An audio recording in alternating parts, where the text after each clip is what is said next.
Esto es La Sobremesa Deportiva, el podcast oficial del diario Por Esto, en donde te vamos a llenar los oídos de todas las emociones que se generan alrededor del apasionante mundo deportivo.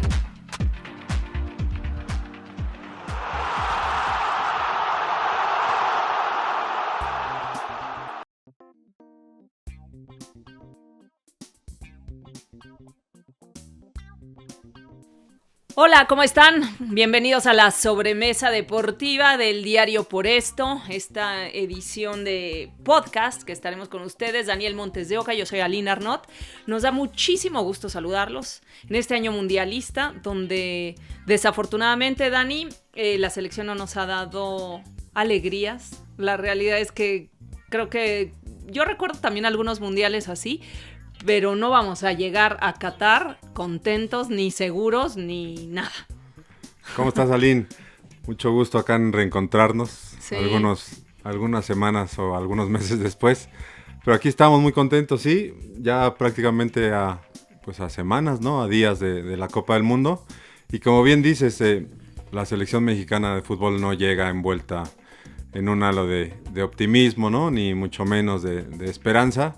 No es un escenario nuevo, eso también hay que decirlo, ¿no? Muchas otras Copas del Mundo México llega con cero expectativas y con pesimismo tanto de medios de comunicación, de la afición no se diga, o al menos de un sector de la afición, porque con todo y que no se crea mucho en la selección, la afición mexicana siempre está en los mundiales presente y esta ocasión no será la excepción, ¿no? Se esperan. Sí, van, ¿cuántos? Se esperan. Aficionados siempre, ahí cueste lo que cueste, porque sí. Es carísimo. A mí hace poco me ofrecían para la serie de México, ahorita te digo cuánto, pero una cosa que dije, nada, la fase de grupos. Mejor mándenme a ver a Francia o algo así, pero para ir, vas los días, digo, era Hospitality, ¿no? Sí, que sí. es más lujoso, pero con vuelo, más hotel, más eso eran como 300,000 pesos. Ir nada más a 3 partidos de México. La fase de grupos. Imagínate. Imagínate que te regresas en la primera ronda junto con la selección. No, pues, bueno, eso no, imagínate. Eso va a ser, ¿no?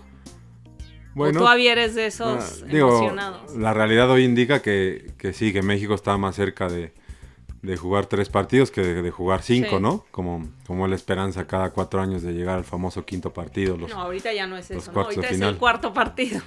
Ahorita es llegar al cuarto partido, sí, porque el grupo de México es complejo y se da por descontado que Argentina va a ser el líder de ese grupo y el segundo lugar se lo estarán peleando entre México y Polonia, por ende la importancia de ese primer juego para la selección nacional contra... Pero precisamente hablando de ese primer juego, Lewandowski, ¿quién lo va a parar? Dime, ¿quién puede parar a esta máquina Lewandowski? Es increíble cómo ataca, valorar a Polonia, y yo no creo que México tenga hombres para frenar. O sea, antes se decía, ay, el de Polonia ¿Quién frena a Robert Lewandowski? Sí, como tal. Va a llegar al Mundial en mejor momento que muchos de los mejores futbolistas. Sí, se mantiene en el nivel que tiene desde que llegó a Barcelona, porque llegó a Barcelona y se esperaba que iba a pasar un proceso de adaptación y todo lo que se habla siempre, ¿no? Adiós, no. Minuto 1. ¿Qué es adaptación? ¿No? Ellos les Minuto da igual. 1 respondió con goles y demostró que pese a los 34 años que tiene es un goleador de talla mundial, sí, seguro. Pero va a ser muy difícil el juego de Polonia, el de Argentina, con permiso, ¿no? Nos sentamos y vemos. Seguramente México peleará, ¿no? O sea, tampoco le van a pasar por encima. Pero esta Argentina de Messi de líder, con o sin balón, es una muy buena generación de futbolistas. Yo creo que Argentina está complicadísimo. Y por el orden que se dan los partidos, llegas con el ánimo tirado con Arabia Saudita a dar a lo mejor tu mejor partido, que saques un empate o ganes que ya no te dé. Sí, Eso es como yo lo veo. Sí, coincido. Por ende, la importancia y la trascendencia de nuevo, ¿no? Del juego ante Polonia. Porque si tú llegas al segundo partido, que es con Argentina, tras haber perdido en el debut, o sea, tus esperanzas, tus posibilidades de alcanzar la segunda ronda se reducen ostensiblemente, ¿no? Porque más allá de lo que dices, eso se esperaría, que México le compita a Argentina, ¿no? Eso se quisiera, que México le compita a una selección que va a llegar en un momento de forma, ¿no?, impecable, con una racha invicta histórica que tuvo, con ya el respaldo de dos trofeos, de 2 competencias ganadas, ¿no? La Copa América y esta llamada finalísima que le ganó a Italia, ¿no? Con con un Leo Messi en gran momento, en el que puede ser su última Copa del Mundo, su quinto mundial, ¿no? Sí. Y ya no solo es la Argentina de Leo Messi. O sea, es un Leo Messi sumamente arropado y una selección argentina llena de calidad, al grado de que se le ha colgado la etiqueta de favorita para ser campeona del mundo, ¿no? O sea, para mí está a lo mejor un escalón abajo de Francia, que es la campeona del mundo, ¿no? Por ahí de Bélgica, que ha estado liderando el ranking durante este proceso de 4 años, de Alemania, Brasil, sí, tal vez evidentemente de Brasil, sí, y por ahí de Inglaterra, pero ahí Argentina está para semifinales por lo menos, ¿no? Y de semifinales para arriba, pues todo puede suceder, ¿no? Entonces, lamentablemente la selección nacional y el propio técnico Gerardo Martino no han propiciado un buen ambiente, ¿no? De cara al debut mundialista, que ya está a unos días. El propio Martino se ve hastiado, se ve fastidiado, ¿no? Los partidos malas amistosos. decisiones también, ¿no? De la gente de arriba, ¿no? De la federación apostó por ciertas personas, no dieron el resultado, se cortan cabezas en un año mundialista. Yo creo que en año mundialista te mueves con la tuya y dices, ¿sabes qué? Como, vámonos, ¿no? Que sí, puedes enderezar mucho el barco en meses. Yo no sé, más bien tratas de cerrar filas y vámonos, es lo que hay. Es como cuando das un mal partido y tienes que jugar al día siguiente otro, casi con tu misma plantilla o sin muchas variantes. Tratas de, una charla de vestidor. Hubieran hecho una charla de vestidor fuerte, dura, que se hable fuerte, y andar cambiando, eso hace incertidumbre hacia adentro y hacia afuera, ¿no? Sí, coincido, pero también creo que está la parte en la de el puesto, por ejemplo, de Gerardo Torrado, que era el presidente de la Comisión de Selecciones Nacionales. De alguna manera se volvió insostenible porque los fracasos de las selecciones, tanto varonil como femenil, que no van ni a sus respectivos mundiales, y México no va a tener representativo en los Juegos Olímpicos de París 2024. ¿No? Entonces se pierde toda una generación. Se juntó todo este desastre y de alguna manera tenía que haber alguien que pagara los platos rotos, ¿no? Platos rotos a meses del mundial. A 4 meses se echaron a Torrado, sí. ¿Va a ser mejor? Ya tengo mis dudas. Sí, yo creo que no, o sea, al final de cuentas, porque también después te pones a valorar y analizar y llevaron a Jaime Ordiales, que quién sabe cuáles sean sus credenciales para llegar, porque mucha gente dice, no, es que es el que hizo campeón a Cruz Azul después de tanto tiempo. No es cierto, el que formó ese equipo fue Álvaro Dávila.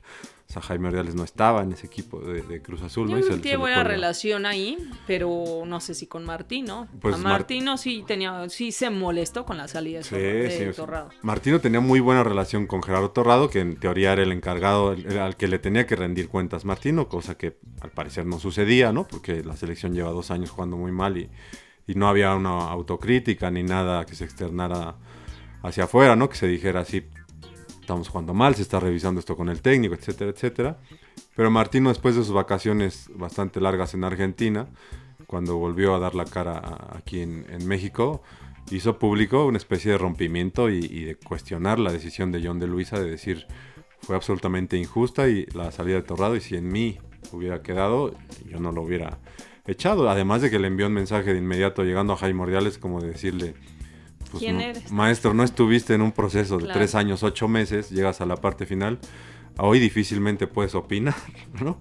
Y por ahí no no está muy errado, ¿no? Gerardo Martino, o sea, él con quien se entendía, él con quien trabajaba y con quien ya venía teniendo una sinergia de alguna manera, era Gerardo Torrado. Pero tienes razón, un directivo o un cambio así no va a representar cambio alguno para lo que pueda hacer o no esta selección nacional, ¿no?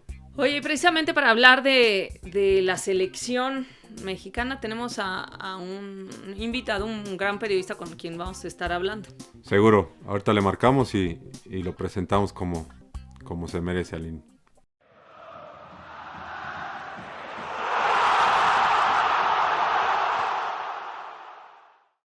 Y nos da muchísimo gusto que nos acompañe y poder charlar unos minutos con un periodista de un largo camino recorrido, un periodista muy, muy crítico, que está siempre de cerca con la selección nacional en los eventos importantes, como suele decirse. Rafa Ramos de ESPN, quien nos acompaña en este día en la sobremesa deportiva. Te agradecemos mucho, Rafa, tomar esta llamada. ¿Cómo estás? Bien, bien, al contrario, un placer saludarlos a ustedes y, bueno, felicitarlos por este podcast. Gracias, Rafa. Oye, pues tantos años tú cerca de la selección.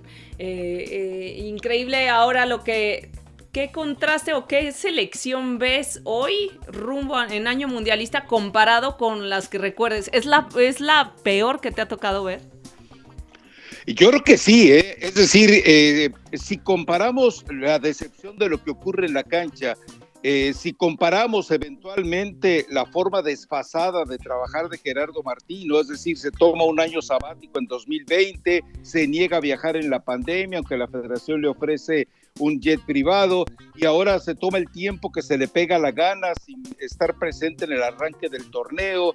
En fin, son una serie de circunstancias que nos dejan en claro que para Gerardo Martino no hay el compromiso, ni siquiera por el enorme salario. Recordemos que está entre los 5 mejor pagados técnicos del mundo, a nivel selecciones nacionales, por supuesto, y es el mejor pagado de todo el continente americano. Entonces, la verdad es que yo entiendo que también a lo largo de todo este proceso de Gerardo Martino, él se ha desilusionado. La forma en la que sacan a Torrado sin consultarlo, porque en realidad fue una renuncia obligada, forzada, orillada, los divorcios con John de Luis a través de conferencias de prensa, dimes y diretes, y la forma en la que la afición prácticamente en cada partido oficial o molero ha recurrido al fuera Tata, me parece que ya se volvió un entorno totalmente envenenado y que pues lo que estamos viendo se refleja en la cancha.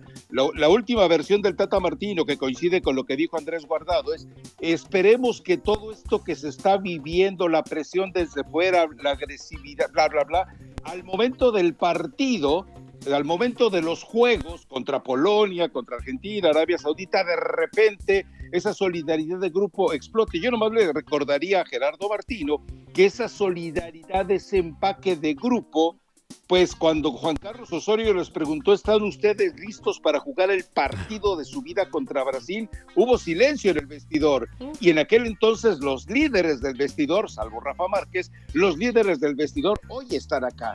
Entonces me parece que si esa es la única esperanza que tiene Martino, porque ya falló en lo táctico, porque ya falló en lo estratégico, porque ya falló en la selección de jugadores, bueno, entonces me queda claro que si la única esperanza es que de repente del jugador mexicano surja la flama del Maciosare, pues realmente me parece que está deteniéndose de la brocha cuando ya le quitaron la escalera.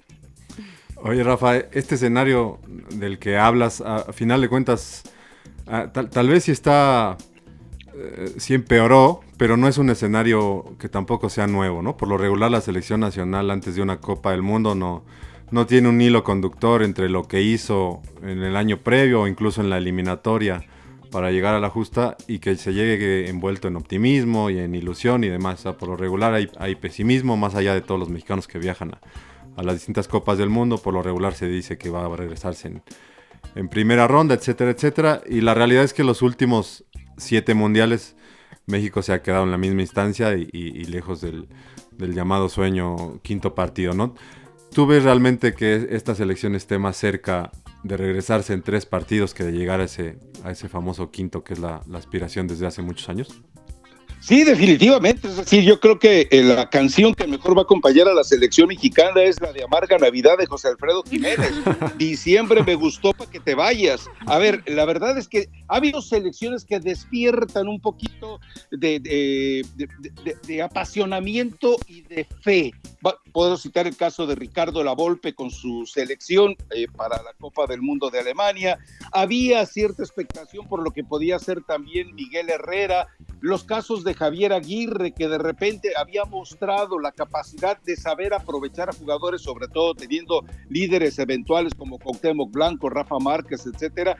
Sí, se permitía un poco esa situación de fe. Acá me queda claro que la verdad es no solamente se refleja la falta de confianza y de esperanza en la afición, y me queda claro que también en la federación, sino en los patrocinadores. El caso de Adidas, que ha tenido que presentar a cuentagotas los uniformes, y que hemos visto cómo no ha habido esa rabiosa manifestación de ir a apoderarse de inmediato para obligar a Adidas que haga una nueva edición de camisetas. O sea, realmente Adidas debe ser uno de los más dolidos de este momento y ya está haciendo presión obviamente sobre la Federación Mexicana de Fútbol. Recordemos que había un bono de $2 millones por parte solamente de Adidas si México terminaba entre las cabezas de grupo. Eso se esfumó. Entonces, por eso también en la federación hay también un sangrado financiero que es responsabilidad estrictamente de Martino y de este proceso lamentable, porque mucha gente podrá recurrir a la tabla de posiciones del octagonal de la CONCACAF, pero recordemos algo, está ahí por lo que dejó de hacer Honduras, que fue una decepción. Vamos, ni siquiera la testosterona que mostraba contra México apareció. Jamaica, que con todos los conflictos de la pandemia desde los primeros partidos prescindió de sus jugadores en la Liga Premier, y podemos seguir sumando. El Salvador nunca, yo lo había visto tan timorato, tan frágil de mentalidad como cuando lo vimos contra México. Y Panamá, bueno, volver a ser la decepción. Cuando sumas todo esto dices, caray, estás ahí no porque seas de verdad potencialmente el mejor del área, estás ahí porque los que están hacia abajo cada vez se empeoran en sus procesos de transición para mejorar las selecciones nacionales, ¿no? Oye, Rafa, contra Polonia, ¿México gana o pierde? Bueno, o empata. Mira, me gustaría tener la osadía y la audacia de José Antonio Roca cuando puntualmente dijo que pues según los cálculos no habría ningún problema y que tenía presupuestada incluso un empate ante Alemania, ir a golear a Túnez y que, en fin, no, yo creo que con Polonia un empate sería muy rescatable. A ver, Polonia te va a jugar en un bloque como lo hacen muchos de los equipos europeos y estar esperanzado, obviamente, en Lewandowski y los jugadores que eventualmente le acompañen detrás, sobre todo el media punta, para tratar de hacerle daño, pero Polonia no lleva prisa. Polonia no le preocupa la victoria. Polonia sabe que con Arabia Saudita, un empate con México y eventualmente un empate con Argentina, va a salir adelante. México, este partido ante Polonia debe ser la punta de lanza para poder pensar ir a la siguiente fase, porque ya sabemos que Argentina le va a pasar por encima y Arabia Saudita debería ser la esperanza,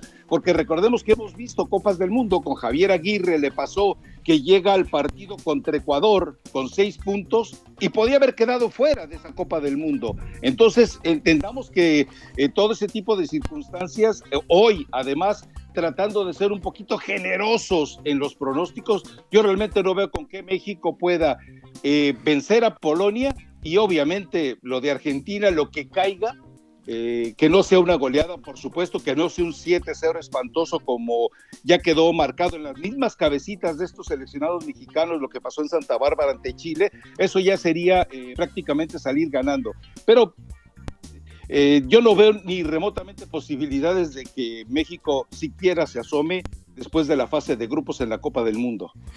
Rafa, ¿cómo explicar este tema con Gerardo Martino en el sentido de, con todo y que la selección mexicana lleva 2 años jugando bastante mal, con una eliminatoria desastrosa más allá del segundo lugar, porque en algún momento incluso peligró como para, no para quedar fuera de la Copa del Mundo, pero sí para por ahí merodear el repechaje, perder 2 finales con Estados Unidos, un funcionamiento y una idea que en lo absoluto funcionaron. ¿Cómo explicar que incluso el propio Torrado en su momento, ¿no?, llegó a hablar, el propio Ben de Luisa, de una renovación de contrato de Martino y de una nula autocrítica, decir, no, pues estamos en muy buenas manos, ¿no? Gerardo Martino ha dirigido a Argentina y Gerardo Martino ha dirigido al Barcelona y parece que esos pergaminos del técnico ahora nacional son suficientes para no evaluar realmente lo que está sucediendo, al grado de que hoy el hartazgo que tiene Martino y que se autodenomina el enemigo público número 1 y demás, no parece inquietar en la cúpula, ¿no?, de selecciones nacionales y se está muy optimista respecto a lo que se puede obtener en el Mundial. ¿Cómo explicar todo esto, Rafa? Pues la falta de un presidente con carácter, la falta de un presidente también de selecciones nacionales con temperamento, con conocimientos, porque es evidente que John de Luisa, que es muy hábil para cuestiones diplomáticas, para eso lo estuvo educando Emilio Azcarra Gallán, y que es muy hábil en cuestiones financieras, evidentemente de fútbol no sabe nada. Y Gerardo Torrado, a mí me queda muy claro, es un tipo que siempre ante el bloque que formó el grupo de argentinos de Martino, ni siquiera pudo alzar la voz. No es la primera vez que esto pasa. Recuerda que con Colombia también terminaron echando al Potro Gutiérrez. Santiago Baños fue uno de los que terminó también asqueado y terminó yéndose. Es decir, cuando tú le entregas a personas que supuestamente saben de fútbol la autoridad absoluta sobre la selección, pierdes el control de la selección. Ya lamentablemente también ya no hay directivos que encaren. Recuerden que con Osorio empezó a trastabillar, empezaron a verse los problemas, ocurre la vergüenza, Copa Confederaciones, Copa Oro, y llega el grupo Pachuca, Pasi y Jesús Martínez y dicen, hey, muy inteligentes, muy documentados los tipos, porque dicen, aquí está un decálogo de 14 puntos, dices, caray, bueno, pero llegaron con su decálogo de 14 puntos y generaron una presión, no pasó nada, siguió Osorio, pero acá ya no vimos eso, es decir, no vimos, no hay un Jorge Vergara, no hay un Jesús Martínez Patillo, pues sabemos que está asustado, ya está, anunció públicamente que le deja al hermano la chamba del Pachuca. Hoy no hay líderes, hoy ni siquiera entre los directivos que son audaces y exitosos empresarios, ya no hay también quien confronte a John de Luisa.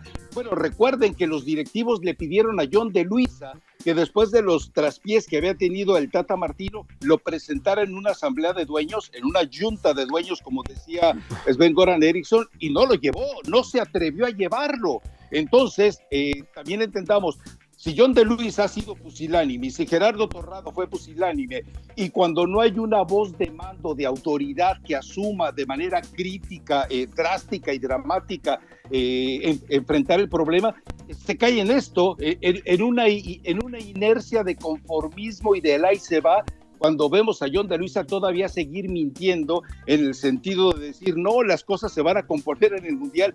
¿Con qué vas a componer las cosas en el Mundial? Con Héctor Herrera, que se dedica más a bailar con el grupo firme, con Andrés Guardado y una artrosis lamentable que tiene en las rodillas, con el Chucky Lozano, que tiene fobia a la selección nacional. ¿Con quién vas a garantizar algo? Con Héctor Moreno, que tiene la fortuna de jugar en el Monterrey, un equipo que arropa su lentitud por el sistema ratonero de Vucetich. Vas a tener a Jesús Gallardo para que te salve la historia. Pues sabemos que con todo eso, y de lo que no tiene la culpa el Tata, es lo de Raúl Jiménez, y ese fue tal vez uno de los escenarios que más lastimó a la selección nacional, pero puntualmente es eso, o sea, no hay personajes con autoridad y personalidad del fútbol mexicano que se atrevan a llevar a cabo, a tomar el control.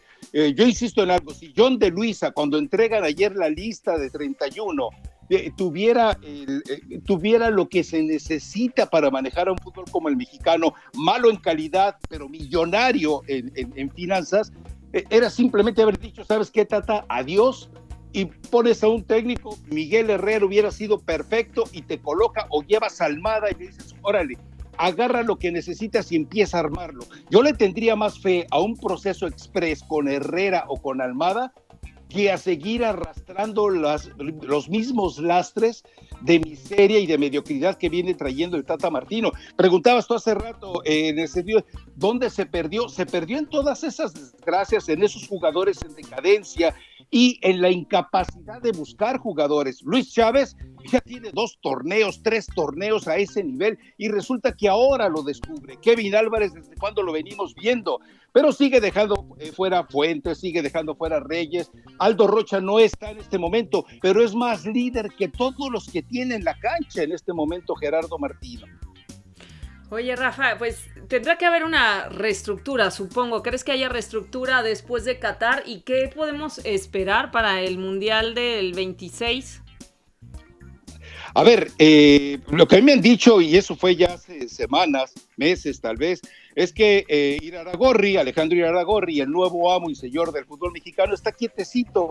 De hecho, si se han fijado, en muchas de las convocatorias no aparece gente del grupo Iraragorri. Bueno, lo acabamos de ver en la más reciente convocatoria. Se pregunta, sí. O sea, no llamas a Carlos Acevedo porque pertenece a un equipo de Iraragorri. Esto lo refleja ya también la manipulación de las listas del Tata por órdenes de John de Luisa. John de Luisa sabe que si no pasan de la fase de grupos, que si no llegan al quinto partido, se acaba su carrera y Alejandro Iraragorri se hace cargo de ella.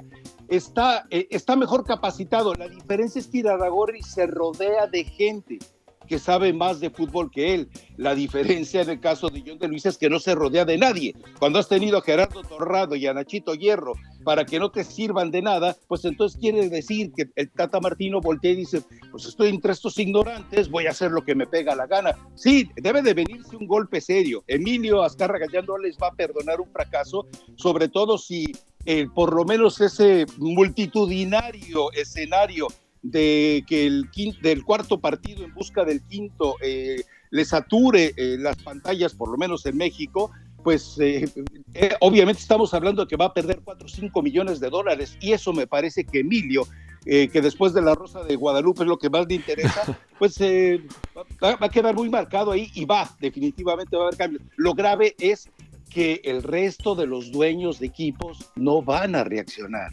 O sea, otra vez se va a caer en lo mismo. No, pues que haga lo que quiera para que no me vaya a publicar un reportaje como el del Tuzo Gate, porque así como salió el Tuzo Gate 1, ya le advirtieron a Jesús Martínez. El Tuzo Gate 2 ya está enlatadito, y ya le dijeron, el panza verde Gate con tu hijo Jesús Martínez, ya lo tenemos preparado. Y todos saben, porque recordemos que en política así se ha manejado en México. Cuando trataron de involucrarse con las situaciones hacendarias de los clubes, ¿qué pasó?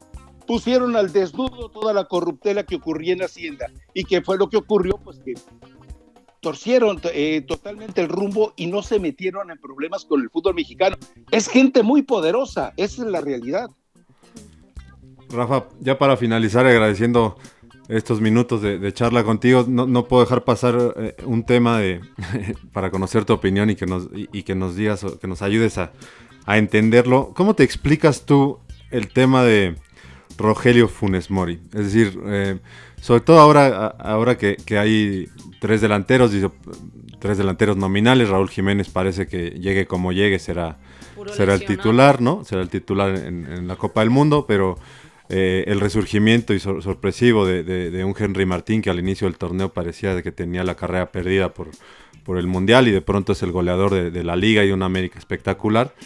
Y la apuesta arriesgada de Santiago Jiménez, que también con un gran inicio en Cruz Azul, que iba de goleador, apuesta por irse a Europa, al Feyenoord, y con todo y que no se ha consolidado como un titular, ni mucho menos, arrancó marcando goles.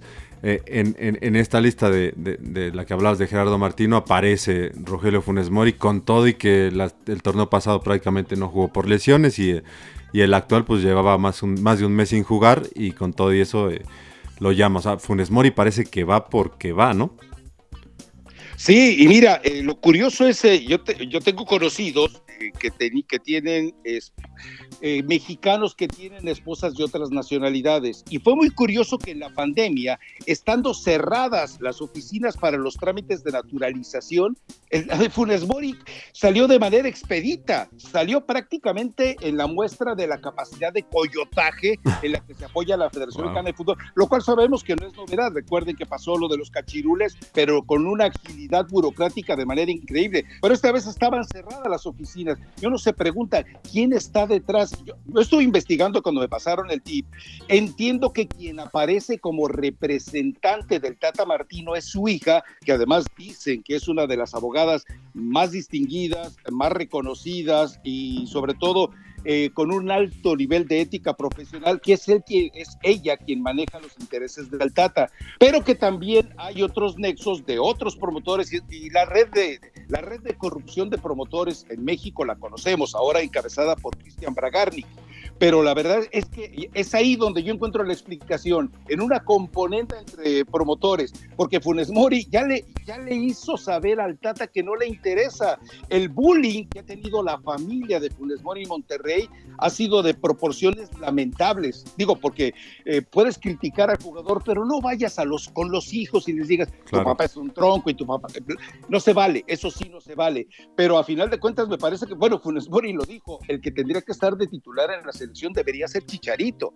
Cuando un personaje te está dando la espalda en 2 ocasiones para tratar de salvar la salud de la familia, pues hazle caso definitivamente. Pero si me preguntas puntualmente si sospecho de algo turbio entre promotores para que permanezca ahí Funes Mori, sí, te diría que sí, que totalmente es la única manera de explicar que hoy, cuando no ha tenido contacto con el balón en Monterrey, cuando no aparece para ser contemplado en los próximos partidos de cierre del torneo mexicano, ¿qué demonios lo llamas a la selección? O sea, además lo que nos refleja es que ni siquiera hay contacto de la gente del Tata Martino con los clubes antes de pedirles permiso para convocar a los jugadores, porque es obvio que si hubieran hablado a nivel de médicos o el mismo Tata Martino con Bucetich, pues usted le dice, no, este tipo no me lo toque las próximas 2 o 3 semanas. Bueno, y lo de Héctor Herrera, pues vamos, ya en el Dynamo de Houston no hayan qué hacer, porque después de que lo venden de manera lamentable como el Wayne Gretzky de la MLS y termina siendo nada más un coreógrafo del Grupo Firme, pues también nos damos cuenta que las esperanzas del Tata Martino, que yo no entiendo por qué no lo reconoce, deben ser tan famélicas como la del aficionado mexicano. Sí. Bueno, Rafa, pues podríamos seguir. Yo creo que en otra ocasión te invitamos a seguir platicando con nosotros ya en persona. Muchas gracias por acompañarnos en la sobremesa deportiva del diario Por Esto. Y bueno, pues ya veremos qué sucede en noviembre, en este diciembre negro que espera la selección. Gracias. Gracias a ustedes, un abrazo. Y no habrá diciembre negro, todo termina en noviembre. Por ahí el último día de noviembre. Sí, no llegamos el a 30. diciembre. Se acaba. Muchísimas gracias, Rafa, un gusto. Saludos, gracias. Bye.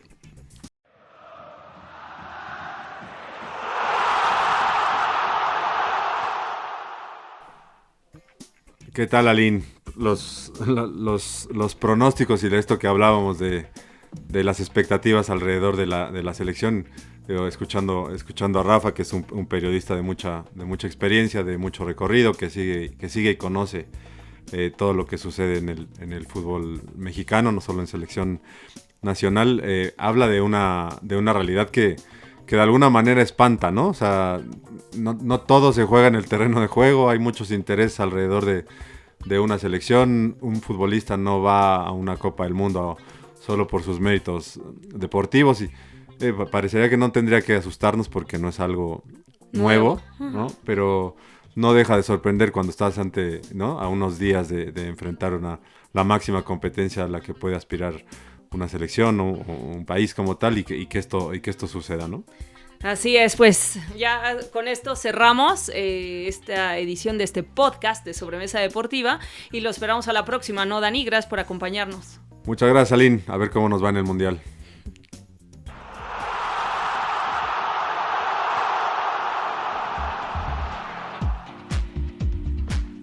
La sobremesa deportiva del día llegó a su final. Gracias por escucharnos en el podcast oficial del Diario Por Esto. Nos encontramos en la próxima sobremesa.